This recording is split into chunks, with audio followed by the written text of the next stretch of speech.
School থেকে এসে fresh হয়ে একটু শুয়েছিলাম, মনে করেছিলাম ঘুমিয়ে পড়বো না, কিন্তু এর ফাঁকে ঘুমিয়েও গেছি। এখন দেখছি যে অনেক সন্ধ্যা লেগে গেছে, তাই এখন সন্ধ্যা পূজা দিয়ে নিব। এখন বাজে সন্ধ্যা 7টা। চা আর রুটি নিয়ে বসে পড়েছি।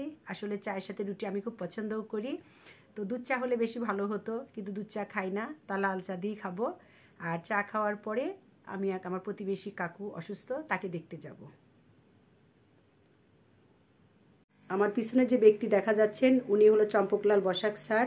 উনি দীর্ঘদিন ধরে বাংলাহিলি পাইলট স্কুল অ্যান্ড কলেজে কর্মরত ছিলেন। 11 সালে উনি রিটায়ারমেন্টে যান। তারপর থেকে উনি বেশ ভালোই ছিলেন, অনেকের অনেক সাহায্য করেছেন, অনেকের পাশে দাঁড়িয়েছেন, আর অনেক স্টুডেন্ট ওনার কাছে পড়েছে। যাই হোক, অবশেষে উনি ভালোই ছিলেন, কিন্তু হঠাৎ করে একদিন বারান্দা থেকে পড়ে যান, যে অসুস্থ হয়ে গেছেন। তারপরে ওনার ডায়াবেটিসও অনেক বেড়ে গেছেন। এরপরে ওনাকে দিনাজপুরে হসপিটালে নিয়ে যেয়ে 1 মাস 20 দিনের মতো ছিল, সুস্থ হয়ে গেছিল। তারপরে আবার বাসায় নিয়ে এসেছে, এখন মোটামুটি ভালো, কিন্তু 2 দিন থেকে আবার একটু খারাপ, সেজন্য আবার হয়তো দিনাজপুর নিয়ে যাবে, তাই একটু দেখতে এসেছি। এখন ঘুমাচ্ছে না? এগুলা দিয়েও বুঝতে পারবো না, ইনসুলিন করতে যে ঘুমের তালে তো বুঝতে পারবো। হাতে দিয়ে দিচ্ছ? হ্যাঁ, হাতে চামড়া নিয়েছে। আচ্ছা আচ্ছা, এখন ইনসুলিন দিয়ে দিচ্ছে ডায়াবেটিসের জন্য। ছেলের বউ কাকুর একটু কম হয়ে গেল, সাথে চাপা খালো একটু বাড়াই গেল, তবে একটু চাপা খেলে বাড়াই গেল। একটু চাপা খেয়ে বের হয়ে গেছে। আস্তে আস্তে দাও, কিন্তু পেটে দিলে ভালো হতো না হাতের থেকে? পেটের নিচেও দেয়, কিন্তু কিছুদিন হলো করছে হাতে দাও, পেট গুলা এগুলা ফুরে ফুরে না একদম শক্ত হয়ে গেছে। নাভির নিচেও দিই, কিন্তু নাভির নিচে বেশি ভালো না, এটা বেশি ভালো? ডাক্তার তো নাভির নিচে দিতে বলছে, কিন্তু চামড়ার নিচে বলছেন নাভির নিচে দিতে হবে। আচ্ছা আচ্ছা, দাও। এখন একদম বিভোরে ঘুমাচ্ছে। নিজে দেখায় খাওয়াই দিতে হয়, মানে হাত চুলকা চুলকা তো গা চান করে নেই, কিছু করে নেই। হ্যাঁ হ্যাঁ হ্যাঁ, চুলকা তখন বলে যে হাত নোংরা খাওয়াইতে হয়, তখন খাইবো। আচ্ছা আচ্ছা, একটা ডান হাতে দিছো, একটা বাম হাতে দিয়ে দাও। ঘুমের ওষুধ খেয়ে সেই ঘুম। আজকে এত ঘুমায় না, কদিন থেকে হচ্ছে আমার ঘুমের ওষুধ দেয়, ঘুমের ওষুধ দেয়।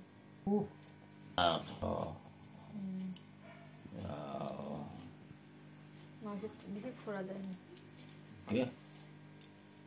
উফ করে চিল্লালো তো করে রাখা লাগে হাত, তাহলে দেওয়া সুবিধা হয়।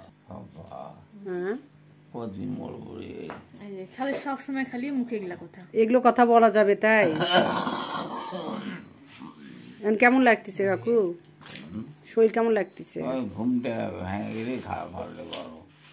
ওই ঘুম ওষুধ খাইছেন তো, আজকে রাতে ঘুমালে একদম ফ্রেশ হয়ে যাবে শরীর। আসি আমরা, যাইনি।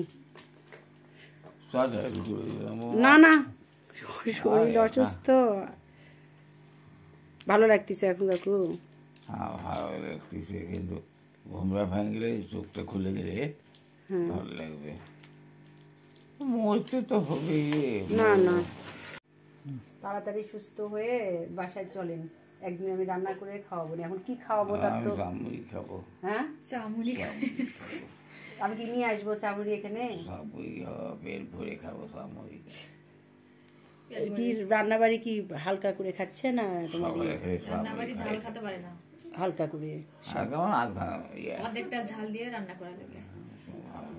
কি খাবেন, কি খাবেন আমার হাতে? কি খাবো? যা খাবে তাই খাবো, আমি যাবো না। এত খারাপ লাগতেছে একদম, কবে যে সুস্থ হয়। এখন কিছু না, খালি মানে হাড়া শিখলে আমার সব শেষ। কি বললে? কালকে হ্যাঁ বললা হ্যাঁ, ইয়ে মানে প্রমোটে পাইনি তো, বুড়ে প্রমোটা বুঝে ঘুমাইছি, ঘুমাই বই খাইছিলাম না, ঘুম খালি মুখে যাবে। আপনি সুস্থ হলে তারপরে এসে খাবো, এখন তাড়াতাড়ি সুস্থ হয়ে নেন, ঠিক আছে? তাই না, কিন্তু পা ফোলা তো কমে গেছে না? কমিছে, কিন্তু যে যখন পাটা ঝুলে থাকতেছে তখনই পাটা হলো ফোলা। আচ্ছা আচ্ছা, কি আনবে? এই উঠে উঠে একটু বসা লাগবে কাকু, ওইভাবে তো খালে। হ্যাঁ হ্যাঁ, উনাকে ওখানে সুন্দর করে হেলান আজকে দিয়ে আবার ডিমের ঝোল ঘন খাবে, তাছাড়া পরে পাতলা করে ঝোল করে দেওয়া হয়। আচ্ছা, ও ডিম খাবে, কিচ্ছু খাবে না, ওইভাবে কি সুবিধা হচ্ছে খাইতে? এভাবেই খায়, নিজেই খায়, দুপুরবেলা নিজেই খায়, আর রাত্রে খাওয়াই দিই, সকালে নিজেই খায়।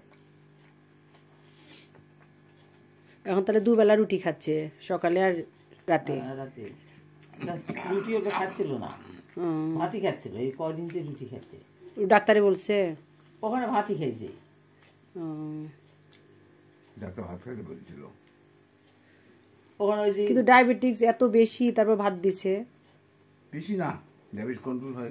তখন হয়েছিল এখানে, আগে যায় খুব বেশি। আর আমার ভ্যাগনারা আছে, ওরা খাবার দিচ্ছিল, তো হ্যাঁ, ভাতই দিচ্ছিল, রুটি খেলে রুটিও দিত, তো ভাতই দিচ্ছিল, 3 বেলায় ভাত খাইতো তখন। 3 বেলা ভাতই খেত। খাইতে খাইতে বিরক্ত, মাছ মাংস। দুজনে দুটো ভ্যাগনা আছে, তো একজন সকালে দেয়। কাকু আমাকে অনেক ভালোবাসতো, অনেক স্নেহ করতো। যাই হোক, সবাই তোমরা ওনার জন্য আশীর্বাদ করো, উনি যেন তাড়াতাড়ি সুস্থ হয়ে যান। আজকে এই পর্যন্তই, সবাই ভালো থাকো, গুড নাইট।